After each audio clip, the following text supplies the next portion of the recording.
চলুন, আমরা তো সবাই ঘরের মধ্যে রান্না করি, তো আজ একটু ঘরের বাইরে যেয়ে রান্না করে খাওয়া যাক, তাহলে কেমন লাগে।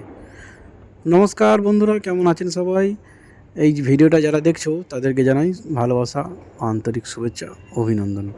তো এই যে ভিডিওটার মধ্যে দেখতেই পাচ্ছ যে সবাই বাইরে রান্না করে খাচ্ছে, এত লোক। তো যার জন্যে বাইরে রান্না করে খাচ্ছে সেই গল্পটা তাহলে তোমার সাথে বলি, শেয়ার করি। তো আজ শীতলা মায়ের মন্দিরের পুজো। তো শীতলা মন্দিরের মায়ের পুজো হচ্ছে, যার জন্য আজকে ঘরে খাওয়া চলবে না, ফাঁকে রান্না করে খেতে হবে। তো এটাকে, এই যে শীতলা মন্দির মায়ের দেখতেই পাচ্ছ মন্দির, তো এই মন্দিরে নিয়ম আছে, সিস্টেম আছে। তো অনেক জায়গায় অনেক জায়গায় এই ভাষায় বলে এটাকে বনভোজন। তো এখানে কে কী কোন ভাষায় বলে সেটা আমার জানা নেই। তো আমার মনে হয় এটাই বনভোজন বলে আমাদের এখানে। তো এইটা ফাঁকে রান্না করেই খেতে হবে, ফাঁকেই রান্না করে সব কিছু খেয়ে দিয়ে ঘরে যেতে হবে।